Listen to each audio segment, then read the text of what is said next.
10 दिनों के बाद आखिरकार मासूम चेतना को बोरवेल से बाहर निकाल लिया गया, लेकिन इससे पहले ही मासूम चेतना की मौत हो गई थी। इन 10 दिनों में न जाने कितनी बार मासूम चेतना ने अधूरी सांसों के साथ इस सरकार और सिस्टम से मन ही मन गुहार जरूर लगाई होगी कि मुझे कृपया बाहर निकाल लो, काश कि आप मेरी जान बचा पाए।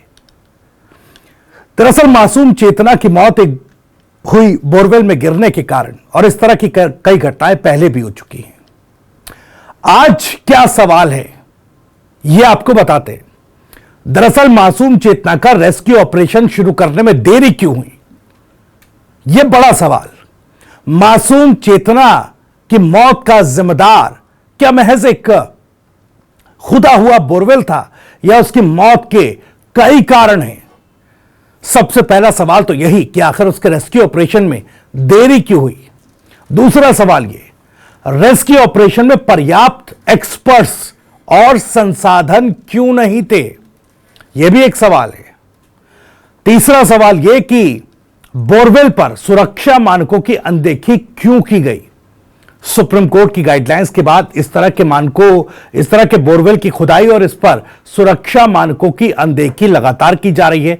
सरकार भी इस पर कई बार अपने निर्देश जारी करती है, बावजूद इसके बच्चों का बोरवेल में इस तरह से गिरना और उनकी जान चले जाना मानो आम बात सी हो गई है। चौथा सवाल क्या है, स्थानीय प्रशासन ने समन्वय में चूक क्यों की। एक बड़ी लापरवाही प्रशासनिक लिहाज से भी रही। आपको याद होगा, चेतना जब बोरवेल में गिरी, उसके रेस्क्यू का जैसे तैसे काम शुरू किया गया। उसके 3 दिन बाद जिला कलेक्टर बताया गया कि छुट्टी से लौटी थी। क्यों आखिर इतना बड़ा कोऑर्डिनेशन गैप रहा था, यह भी सवाल है। और सवाल यह भी कि पिछले हादसों से सबक क्यों नहीं सीखे गए। कोटपुतली में चेतना, इससे पहले दौसा में आर्यन, बाड़मेर में नवीन, एक के बाद एक कई हादसे हुए, लेकिन उनसे सबक क्यों नहीं सीखा जा रहा है। नमस्कार, टीवी 9 राजस्थान पर आज की इनसाइड स्टोरी के साथ मैं हूं भविष्य त्यागी। राजस्थान के कोटपुतली में एक मासूम जिंदगी ने प्रशासन और व्यवस्था की लापरवाही की कीमत चुकाई। 3 साल की मासूम चेतना जो खेलने के दौरान बोरवेल में गिर गई थी, उसे बाहर निकालने में पूरे 10 दिन का समय लग गया, लेकिन जब तक उसे निकाला गया वो इस दुनिया को अलविदा कह चुकी थी। यह सिर्फ एक हादसा नहीं, बल्कि एक ऐसा सवाल है जो प्रशासन और सरकार की संवेदनशीलता पर खड़ा होता है। परिजनों का आरोप है कि अगर रेस्क्यू ऑपरेशन समय पर शुरू होता तो सही दिशा में तेजी से काम होता, तो शायद चेतना आज जिंदा होती। स्थानीय लोग भी इस दर्दनाक घटना के लिए प्रशासन को जिम्मेदार ठहरा रहे हैं। उनका कहना है कि चेतना को निकालने में गंभीरता नहीं दिखाई गई और यह लापरवाही मासूम की जान पर भारी पड़ी। एनडीआरएफ की टीम ने बेशक अपनी पूरी कोशिश की, बोरवेल के समानांतर एक सुरंग खोदकर मासूम को निकालने की कोशिश की। यह राज्य के सबसे लंबे रेस्क्यू ऑपरेशन में से एक रहा, लेकिन सवाल उठता है कि इतनी देरी क्यों हुई। क्यों हमारी व्यवस्थाएं ऐसे हालातों से निपटने के लिए पहले से तैयार नहीं थी। सुनिए जरा नेता प्रतिपक्ष टीकाराम जूली क्या कह रहे हैं, फिर आपको आगे इस पर चर्चा करते हैं। देखिए, सरकार का पहले दिन से इसके अंदर जो है मॉनिटरिंग ना के बराबर थी। पूरा फेल्यूर है इन लोगों का। 10 दिन के बाद में हम बच्ची को निकाल पाए हैं और वो भी उसकी जान नहीं बचा पाए। इसके लिए आज हम आरोप प्रत्यारोप करें वो तो एक अलग बात है, लेकिन 10 दिन के अंदर कभी ऐसा नहीं लगा कि सरकार की तरफ से कोई बयान आया हो, मुख्यमंत्री जी की कोई पहल रही हो, कोई मंत्री वहां पे पहुंचा हो, किसी ने स्थिति का जायजा लिया हो, कोई मॉनिटरिंग की हो, कुछ नहीं। 10 दिन के बाद हम खाली हाथ रह गए, तो ये एक बहुत बड़ा इस सरकार का फेल्यूर है। बात करते हैं राइजिंग राजस्थान की, बात करते हैं डबल इंजन की, एक बोरवेल से बच्ची की जान नहीं बचा पाए हम। तो नेता प्रतिपक्ष टीकाराम जूली ने सीधे तौर पर कहा कि राइजिंग राजस्थान की बात कर फोटो खिंचाने वाली सरकार बोरवेल से एक बच्ची तक को नहीं निकाल पाई। खैर, इस मामले पर राजनीति अगर न ही की जाए तो बेहतर है, लेकिन चेतना की मौत आज हर माता पिता के दिल को झकझोर रही होगी। यह घटना हमें याद दिलाती है कि हमारी व्यवस्थाओं में सुधार की कितनी जरूरत है। खुले बोरवेल, लापरवाह प्रशासन और देर से शुरू होने वाले रेस्क्यू ऑपरेशन ने इस मासूम बच्चे की जान ले ली। सवाल पहला वही कि रेस्क्यू ऑपरेशन शुरू करने में देरी क्यों हुई। परिजनों और स्थानीय लोगों के मुताबिक समय पर प्रतिक्रिया होती तो चेतना को बचाया जा सकता था। सूचना मिलने के बावजूद रेस्क्यू ऑपरेशन में देरी के लिए जिम्मेदार कौन है और इस देरी को टालने के लिए क्या कदम उठाए जा सकते थे। आप देखिए कितनी लापरवाहियां इस पूरे मामले में की गई हैं। जब 170 फीट गहरे बोरवेल में बच्ची गिरी, उसके बाद से न सरकार की न प्रशासन की किसी तरह से कोई गंभीरता इस पूरे मामले पर नहीं दिखाई दी। शुरुआत में जो परिजन थे, स्थानीय लोग थे, उन्होंने अपने ही स्तर पर इस बच्चे को निकालने का प्रयास किया। फिर धीरे धीरे प्रशासनिक अमला पहुंचा और जैसा मैं बार बार कह रहा हूं, जिला कलेक्टर तो 3 दिन की छुट्टी के बाद वापस लौटकर इस पूरे मामले पर उन्होंने संज्ञान लिया था। सवाल यह उठता और मैं गंभीरता के साथ यह सवाल उठा रहा हूं कि अगर यह बच्ची किसी मंत्री, नेता, विधायक, किसी पार्षद, किसी अधिकारी या किसी व्यापारी की होती तो भी क्या इतनी ही देरी से रेस्क्यू ऑपरेशन को शुरू किया जाता या इतनी ही लापरवाही इस रेस्क्यू ऑपरेशन में बरती जाती। जिला कलेक्टर साहिबा जो 3 दिन की छुट्टी मनाकर लौटी, उनको भी अपने से एक सवाल पूछना चाहिए कि अगर यह उनकी बेटी होती तो क्या वो फिर भी उन 3 दिनों की छुट्टी काटकर ही अपनी बेटी के रेस्क्यू के लिए वहां पहुंचती। कई सवाल हैं झकझोर देने वाले। सवाल ये, रेस्क्यू ऑपरेशन में पर्याप्त एक्सपर्ट्स और संसाधन क्यों नहीं थे।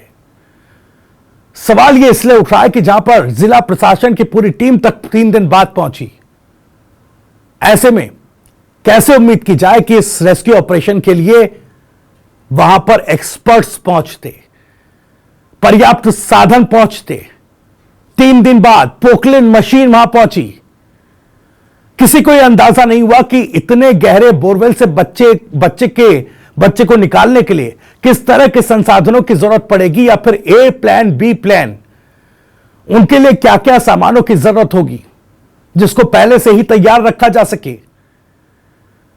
हालांकि जो टीमें वहां पर पहुंची, एनडीआरएफ और एसडीआरएफ की टीमें, उन्होंने अपने स्तर पर अपना प्लान ए और प्लान बी बनाया, लेकिन वो पर्याप्त नहीं था। एनडीआरएफ और एसडीआरएफ जैसी विशेषज्ञ टीमों के बावजूद बचाव अभियान में इतना लंबा वक्त लगा। क्या आधुनिक तकनीक, रोबोटिक्स और तेजी से काम करने वाले उपकरणों की कमी थी? यह भी सवाल पूछा जाएगा।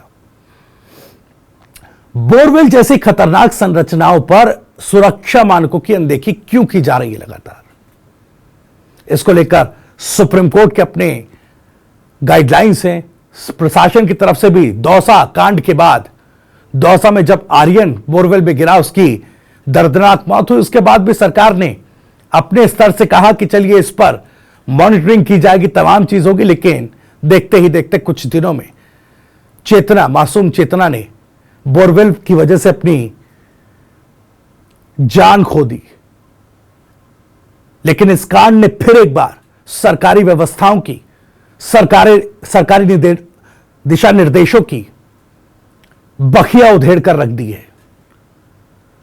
सरकार के आदेशों पर, निर्देशों पर यह प्रशासन, यह अधिकारी, यह व्यवस्था इसको कितना सीरियस लेती है, या आप इस घटना से समझ सकते हैं। चेतना जिस बोरवेल में गिरी वो खुला क्यों छोड़ा गया था? क्या प्रशासन ने खुले बोरवेल की निगरानी और बंद करने के लिए कोई ठोस कदम उठाए थे? ऐसी घटनाओं को रोकने के लिए नीतिगत उपाय क्यों नहीं अपनाए गए? चौथा सवाल यह, स्थानीय प्रशासन ने समन्वय में चूक क्यों की? समन्वय किस तरीके से होता? स्थानीय प्रशासन और आपदा प्रबंधन बल के बीच एक बड़ा कोऑर्डिनेशन गैप रहा। जैसा मैंने पहले आपको बताया, जिला कलेक्टर साहिबा 3 दिन की छुट्टी के बाद लौटी। क्या स्थानीय प्रशासन ने समय पर सही निर्णय नहीं लिया, या एनडीआरएफ और एसडीआरएफ को सक्रिय करने में असफल रहा? समय पर सक्रिय करने में पिछले हादसों से सबक क्यों नहीं सीखे गए? देश में पहले भी बोरवेल में गिरने की घटनाएं हुई हैं। कुछ दिन पहले दौसा में आर्यन और उससे पहले बाड़मेर में नवीन की जिंदगी इन्हीं बोरवेल की भेंट चढ़ गई। आंकड़ों पर जाए तो 2024 खत्म होते होते इस साल में 6 मासूमों के साथ साथ उनकी जान, अगर आर्यन, नवीन, चेतना की बात की जाए, कुल मिलाकर 6 मासूमों की जानें इस बोरवेल के आगोश में चली गई हैं। इन घटनाओं के बाद बचाव अभियानों के दौरान आई समस्याओं और सिफारिशों को लागू क्यों नहीं किया गया? क्या ऐसी घटनाओं को रोकने के लिए कोई विशेष दिशा निर्देश या नीति नहीं बनाई गई है? ये कई सवाल है। दरअसल 10 दिन तक चले इस रेस्क्यू ऑपरेशन पर कई तरह के सवाल उठे। प्रशासन ने चेतना को बाहर निकालने के लिए तकनीकों का इस्तेमाल किया, लेकिन फिर भी कामयाब नहीं हुआ। बाद में पायलिंग मशीनों से बोरवेल के पास एक 170 फीट का गड्ढा खोदा गया और सुरंग बनाकर चेतना तक पहुंचा गया। चेतना को बोरवेल से एनडीआरएफ जवान महावीर जाट गोद में लेकर बाहर आए। उन्होंने मीडिया को बताया कि चेतना जिस जगह फंसी थी वहां बोरवेल मुड़ा हुआ था, इसी वजह से वो अटक गई थी। उन्होंने बताया कि चेतना जिस जगह फंसी थी वहां बोरवेल बुरी तरीके से मुड़ा था, जिससे वो अटकी थी। इसी वजह से जब पहले उसे हुक से खींचने की कोशिश की गई तो स्वेटर कमजोर होने से वो फट गया और वो हुक निकल गया। वहीं गीली मिट्टी कंकड़ जो है कपड़े में बच्ची के फंसे हुए थे। धीरे धीरे अपनी उंगली से हटाकर एनडीआरएफ के जवान बच्ची तक पहुंचे और पत्थर और मिट्टी को हटा करके पत्थर को काटा गया और आगे बढ़ा गया। महावीर जाट ने बताया कि उन्होंने बच्ची को जब उठाया तो उसके शरीर एकदम ठीक ठाक था, ठीक ठाक स्थिति में था। उन्होंने कहा कि चेतना की बॉडी पर कोई निशान नहीं था। इतने दिन होने के बाद भी उसकी बॉडी बिल्कुल ठीक थी।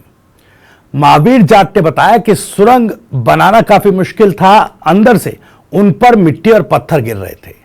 मिट्टी में चेतना को ढूंढना भी एक बड़ा टास्क था। लेकिन सवाल यहां यह उठ रहा है कि जिस तरीके से पूरा रेस्क्यू ऑपरेशन चला, प्रशासनिक चूक हो चुकी है। क्या यह सरकार समझ गई थी और क्या इसी वजह से कोई नेता मंत्री हादसा स्थल पर नहीं पहुंचा, ये जानने के लिए नहीं पहुंचा कि चेतना को जिंदा वापस बोरवेल से बाहर लाया जा सकता है कि नहीं? क्योंकि जो चूक हुई, सरकार ये जान चुकी थी कि इस बच्ची का जिंदा बोरवेल से बाहर आ पाना अब नामुमकिन हो चुका है। क्या इसी वजह से घटनास्थल पर पहुंच रहे मीडिया कर्मियों के साथ बदसलूकी पुलिस ने की और उनको मौका स्थल से हटाने की पूरी तरह से और उसमें अपना ताकत झोंकते, बल झोंकते नजर आए पुलिसकर्मी? बीडीएम अस्पताल में जब चेतना को लाया गया तो उसकी सांसें टूट चुकी थी। डॉक्टरों का कहना है कि जब चेतना को लाया गया उसके पहले ही उसकी मौत हो चुकी थी। यानी जाहिर सी बात है, आप लोग समझ सकते हैं, 3 साल की बच्ची अगर 150 फीट गहरे बोरवेल में फंसी होगी तो उसके कितने दिन बिना खाए पिए जिंदा रहने की संभावना है। सवाल यह भी उठता है कि जब सरकार, प्रशासन यह समझ रहा था, फिर आखिर यह दिखावा इतने दिन क्यों किया गया? जाहिर तौर पर, क्लिनिकल तौर पर जब इतने दिनों में कोई भी शरीर मृत हो सकता है क्लिनिकल तौर पर, तो सरकार इस ड्रामे, प्रशासन इस ड्रामे में क्यों लगा रहा? अब डॉक्टरों का कहना है कि जब चेतना को लाया गया तो उससे पहले उसकी मौत हो गई थी, लेकिन मौत कब हुई इसका जवाब डॉक्टर देने को तैयार नहीं है। जाहिर तौर पर बच्चे की क्लिनिकल डेथ काफी पहले इन 10 दिनों में हो चुकी थी, लेकिन अब यह बात मीडिया डोमेन में लाने या जनता को, उनके पेरेंट्स को, चेतना के माता पिता को बताने के लिए शायद सरकार में उतनी या व्यवस्थाओं में उतनी ताकत नहीं है। सवाल भी यह भी है कि रेस्क्यू ऑपरेशन में तकनीकी खामियां भी थी क्या? रेस्क्यू ऑपरेशन को लेकर भी सवाल उठ रहे हैं। पहले दिन जब रेस्क्यू टीम ने काम शुरू किया था, तब बचाव कर्मियों ने मीडिया के सामने दावा किया कि वो रात तक बच्ची को बोरवेल से बाहर निकाल लेंगे। लेकिन इस पूरे ऑपरेशन में प्रशासन ने तकनीकी खामियों को नजरअंदाज किया और पर्याप्त साधन जुटाने में भी नाकाम रही। प्लान बी के तहत पाइलिंग मशीनों से खुदाई शुरू करने का निर्णय लेने में देरी हुई थी, जबकि इससे पहले ही चेतना का मूवमेंट दिखना बंद हो चुका था। सबसे बड़ा सवाल यह भी है कि हाल ही में दौसा में हुए आर्यन मामले में टीम ने शायद कोई बड़ा सबक नहीं लिया। उस घटना में आर्यन को भी जीवित नहीं बचाया जा सका था। चलिए आपको एक बात बता दें कि क्या टाइमलाइन रही चेतना के रेस्क्यू ऑपरेशन की। 24 दिसंबर की सुबह 5:30 बजे से प्रशासन फिर सक्रिय हुआ। अधिकारियों ने परिजनों से चेतना को हुक में फंसाकर बाहर निकालने की परमिशन ली। 9:30 बजे तक बच्ची को 15 फीट ऊपर खींचा गया, लेकिन उसमें वो नाकामयाब रहे। इसके बाद प्रशासन ने हरियाणा के गुरुग्राम से पाइलिंग मशीन मंगवाई। 25 दिसंबर को मशीन आने के बाद पैरेलल गड्ढा खोदने का काम शुरू हुआ, जिसे दोपहर 40 फीट तक सुरंग खोदने के बाद पाइलिंग मशीन को बंद कर दिया गया। उसके बाद 5:30 बजे रेस्क्यू ऑपरेशन एक बार फिर से शुरू किया गया। शाम 6 बजे 200 फीट क्षमता की एक और पाइलिंग मशीन मौके पर बुलाई गई। इसे चलाने के लिए गुजरात से एक और टीम भी आई। 8 बजे रैट माइनर टीम पहुंची। मामले को तूल पकड़ता देख रात 11 बजे कोटपुतली बहरौल कलेक्टर कल्पना अग्रवाल 3 दिन की बाद की छुट्टी से घटनास्थल पर पहुंची। 26 दिसंबर सुबह 10 बजे पत्थर आने के कारण पाइलिंग मशीन को रोक दिया गया। 6 घंटे में मशीन से पत्थर को काटा गया। शाम करीब 6 बजे गड्ढे की गहराई चेक की गई। इसके बाद पाइलिंग मशीन को हटाया गया। 6:30 बजे क्रेन से गड्ढे में सेफ्टी पाइप लगाना शुरू किया गया। 27 दिसंबर दोपहर करीब 12 बजे तक 170 फीट गहरा गड्ढा खोद लिया गया और इसमें लोहे के पाइप जो हैं वो फिट किए गए। 12:40 पर इन पाइप का वजन उठाने के लिए 100 टन क्षमता की मशीन मौके पर बुलाई गई। करीब 1 बजे मौसम बदलने के कारण हुई बारिश से पाइप वेल्डिंग का काम रुक गया। शाम 5 बजे वेल्डिंग का काम दोबारा शुरू हुआ, जो देर रात तक चलता रहा।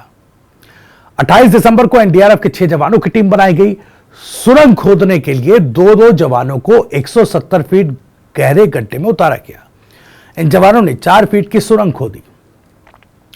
29 दिसंबर को भी सुरंग की खुदाई जारी रही। रास्ते में आने वाले पत्थरों को तोड़ने के लिए कंप्रेशर मशीन बुलाई गई। पत्थरों को काटने की तकनीक समझने के लिए माइनिंग एक्सपर्ट को भी बुलाया गया। 30 दिसंबर को प्रशासन और एनडीआरएफ के अफसरों ने दावा किया कि वो चेतना को सोमवार तक बाहर निकाल लेंगे, लेकिन पत्थरों और अन्य कारणों से इसमें फिर देरी हुई। सुरंग खोद रहे जवानों को अंदर सांस लेने में भी दिक्कत हो रही थी।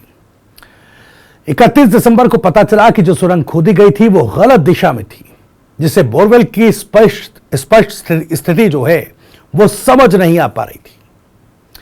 पर 1 जनवरी पाइलिंग मशीन से बोरवेल के समानांतर 170 फीट गहरा गड्ढा खोदने के बाद एनडीआरएफ के जवान महावीर ने शाम 6:25 पर सफेद कपड़े में लिपटी चेतना को बाहर निकाल लिया। लेकिन मासूम चेतना की तब तक मौत हो चुकी थी और यह मौत कई सवाल खड़े कर गई, जिनके जवाब हम और आप सबके पास हैं। लेकिन सरकार और प्रशासन और वो लोग जो इसके लिए बोरवेल खुदवाते जरूर हैं, लेकिन इन गड्ढों को किसी के मरने के लिए खुला छोड़ देते हैं। चेतना की तस्वीर अब केवल एक दर्दनाक याद बनकर रह गई है, लेकिन हमें यह सुनिश्चित करना होगा कि ऐसी घटनाएं दोबारा ना हो। चेतना के बलिदान का मतलब तभी पूरा होगा जब हम अपनी जिम्मेदारियों को समझेंगे और प्रशासन को उनकी जिम्मेदारियों का एहसास कराएंगे। फिलहाल इस वीडियो में इतना ही। वीडियो जानकारी पसंद आई हो तो वीडियो को लाइक करें, ज़्यादा से ज़्यादा शेयर करें। आप भी इस मामले पर कुछ कहना चाहते हैं तो कमेंट बॉक्स आपके लिए खुला हुआ है। अपनी बात, सवाल और अपनी राय कमेंट बॉक्स के जरिए हम तक पहुंचा सकते हैं। राजस्थान से जुड़ी और भी तमाम खबरों को सबसे पहले जानने के लिए सब्सक्राइब जरूर कर लीजिए TV9 राजस्थान। नमस्कार।